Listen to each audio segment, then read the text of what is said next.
Mr.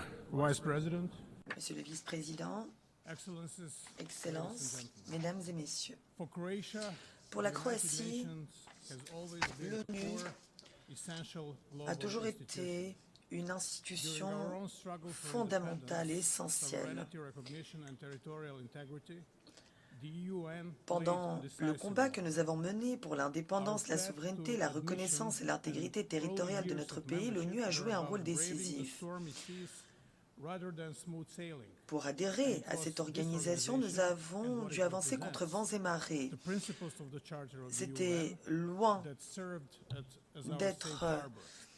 I believe this facile, experience proved mais productive nous for sommes both arrivés à bon Croatia port and ici, UN, au sein de cette and has organisation, provided many lessons for the future, et de ce qu'elle incarne including on how à to travers la charte successfully et ses principes. end a complex Cette war expérience and s'est conduct avérée peaceful productive pour la Croatie et pour l'ONU. integration and Elle a également été reintegration. riche d'enseignements. Today, the international Nous avons en community effet faces daunting challenges.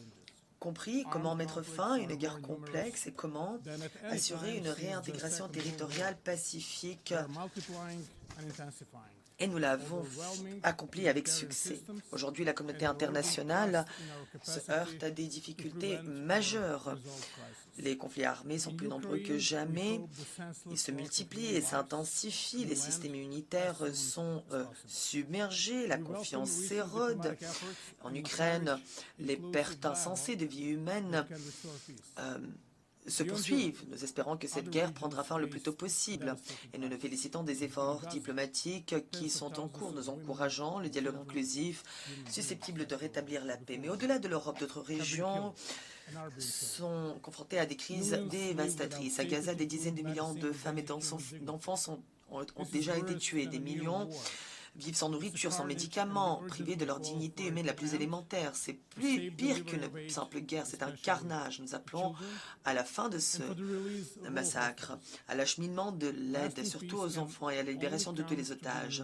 Une paix pérenne ne peut être obtenue que à travers la reconnaissance universelle des aspirations politiques légitimes du peuple palestinien, dont celui-ci a longtemps été privé.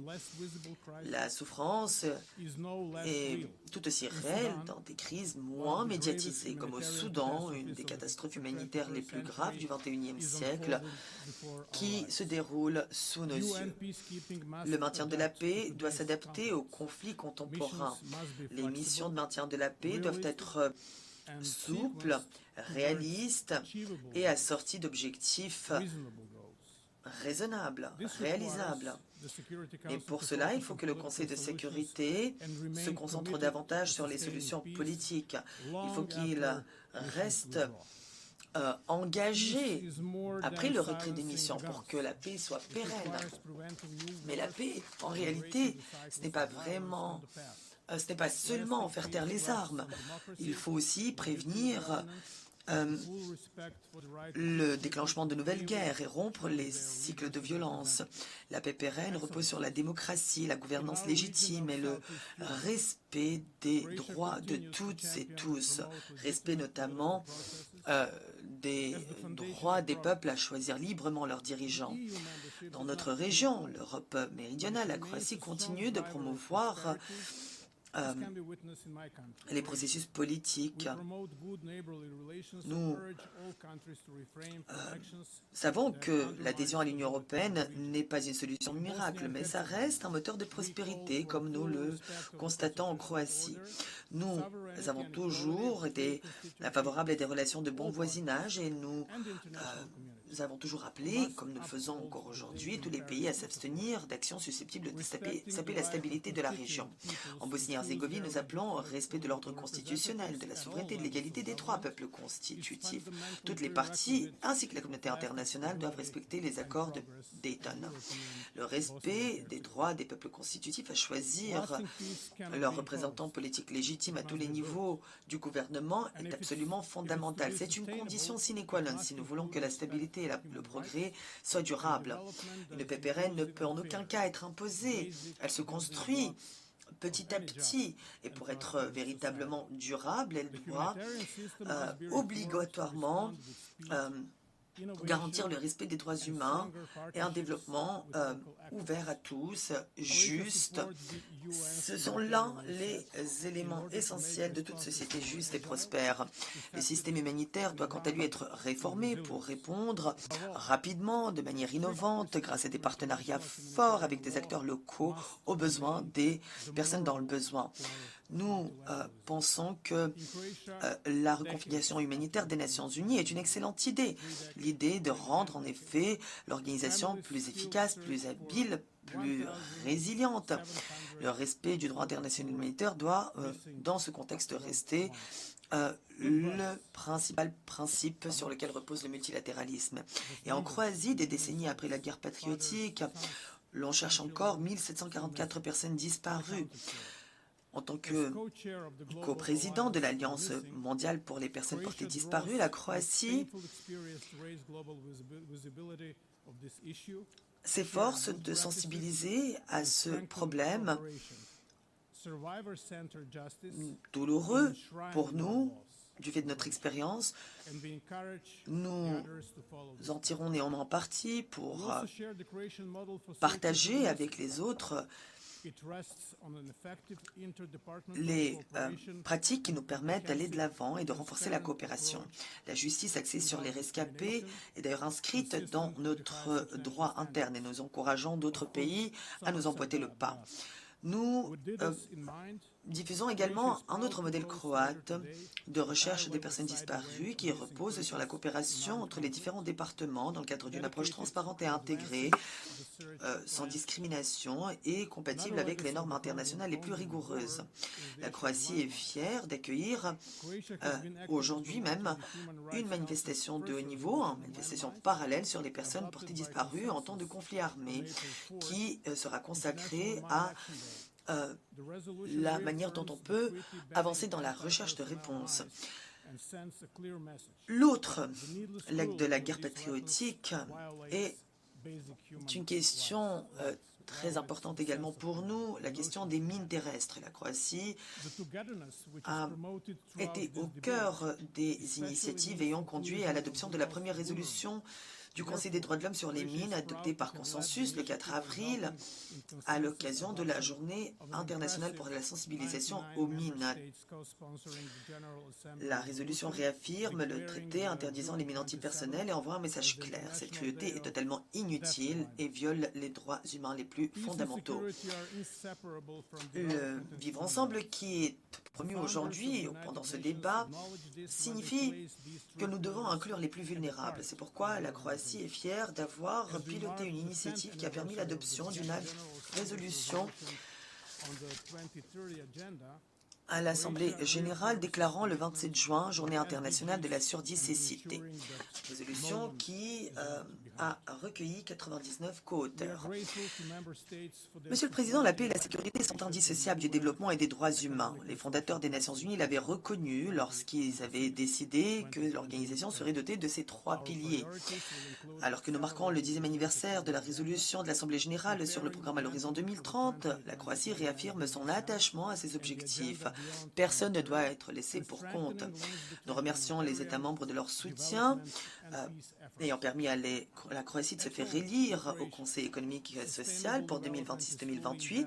Nos priorités sont d'accélérer la réalisation du programme, de préparer le sommet sur les ODD en 2027 et de renforcer les liens entre les initiatives humanitaires de développement et de paix. En Croatie, le développement durable est d'ailleurs intégré dans notre planification nationale. Notre stratégie de développement national à l'horizon 2030 est en effet alignée avec les ODD, ce qui fait de nous parmi les pays les mieux classés en matière de réalisation de ces objectifs. Nous réaffirmons également notre attachement à avancer sur les COP, sur le climat. Il y a eu l'accord historique conclu à la COP 28 sur le rejet progressif des hydrocarbures, à la COP 29 à Bakou. a également adopté des objectifs importants en matière de financement de l'action climatique et à la COP30 à Belém doit relever encore plus le niveau d'ambition internationale pour permettre une transition sans heurts et aller de l'avant sur toutes ces questions. Nous sommes pour l'adoption d'une feuille de route climatique crédible en matière de financement. La triple crise planétaire menace également la santé publique mondiale. Nous nous félicitons de l'adoption de l'accord sur les pandémies à la 70e Assemblée de la santé mondiale plus tôt cette année. Et en tant que nation méditerranéenne, la Croatie sait que les mers et les océans sont une responsabilité à l'échelle mondiale. Nous pensons que la protection des océans doit être multilatérale, comme le veut la Convention des Nations Unies sur le droit de la mer. Et nous nous félicitons du résultat de la 3e conférence des Nations Unies sur les océans à Nice. Nous avons d'ailleurs ratifié l'accord BBNJ et invitons tous les autres pays à faire de même. Notre contribution à la coopération en matière de développement et à l'aide humanitaire continue également de se développer. Depuis 2011, nous avons progressivement augmenté notre soutien, atteignant des niveaux records en 2023. Nous avons nous-mêmes connu une transition démocratique avec beaucoup de défis que nous avons relevés. En Ukraine, ces compétences sont particulièrement appréciées. Nous contribuons considérablement à ces efforts dans ce pays. Mais notre rôle est important ailleurs aussi, en Europe méridionale, en Afrique et dans d'autres régions. Notre monde aujourd'hui connaît des évolutions historiques, une véritable transformation. Nous sommes à la croisée des chemins. Les technologies façonnent aujourd'hui notre société, la manière dont nous vivons, dont nous commerçons, dont nous nous défendons. Les drones en sont un exemple qui est assez impressionnant. En effet, les drones sont des armes pouvant être très meurtrières, mais c'est également une technologie qui offre des possibilités considérables. C'est un outil qui, certes, peut être utilisé à des fins malveillantes par des acteurs hostiles, mais ces mêmes outils, s'ils sont utilisés de manière responsable, peuvent nous permettre de renforcer notre défense, d'améliorer la réponse aux catastrophes et d'alimenter la croissance économique, tout comme l'intelligence artificielle, les capacités cyber et les technologies spatiales, la robotique. Ça peut être à la fois une menace et une solution. À nous de faire le bon choix. Nous devons repenser la sécurité, pas seulement au niveau national, mais à l'échelle mondiale. Les règles, les garanties et la coopération doivent être adaptées au rythme de l'innovation. Si nous n'y arrivons pas, c'est l'instabilité qui risque de submerger le monde. Mais si nous arrivons à utiliser ces technologies à bon escient, elles peuvent devenir un moteur de résilience et de stabilité. Cette tâche doit être menée en ayant conscience de l'urgence de la situation, car le monde doit agir aujourd'hui avec clarté. On ne peut plus tergiverser. Ces technologies font partie de notre réalité aujourd'hui et la manière dont nous choisissons de les utiliser sera déterminante pour le futur de la défense, mais également le futur de la paix. La réforme des Nations Unies est également une nécessité. C'est une question existentielle. L'ONU doit aujourd'hui s'adapter pour rester pertinente et efficace. Le Conseil doit devenir plus inclusif, plus efficace, plus transparent et plus responsable. La réforme du Conseil est donc essentielle. La Croatie est favorable à une réforme globale avec un élargissement dans les deux catégories de membres du Conseil et une représentation plus importante des régions sous-représentées, notamment l'Afrique. La stabilité financière de l'ONU est également une question vitale. Tous les États membres doivent verser leur contribution intégralement dans les délais et sans poser de conditions. En l'absence de financement prévisible, les mandats ne pourront pas être exécutés et la confiance finira par s'effriter. Quant à l'examen de l'architecture de consolidation de la paix, c'est également l'occasion de transformer l'engagement en action concrète. La Croatie entend y contribuer activement en mettant l'accent sur la prévention, la cohérence et le renforcement des liens entre la paix, le développement et les droits humains. Nous nous félicitons de la décision consistant à faire bénéficier le Fonds de consolidation de la paix de financement plus stable à partir de 2025, mais les besoins restent encore beaucoup plus importants que les ressources disponibles. L'ONU n'existe pas pour elle-même, elle existe au service de l'humanité, pour sauver des vies et les améliorer, pour protéger la dignité et les libertés, promouvoir la paix, la sécurité et le développement durable. Notre devoir est de laisser aux générations futures un système onusien plus fort et non pas plus faible. La Croatie continuera de défendre les principes de la Charte et du droit international pour trouver des solutions multilatérales, pour bâtir des partenariats ancrés dans le respect et la responsabilité. Le monde ne manque pas de stratégie, de rapports ou de débats. Ce qui manque aujourd'hui, c'est le courage politique et la détermination. Alors trouvons ce courage ensemble et prouvons au monde que le multilatéralisme peut réussir et nous aider à relever les défis du moment. Je vous remercie de votre attention.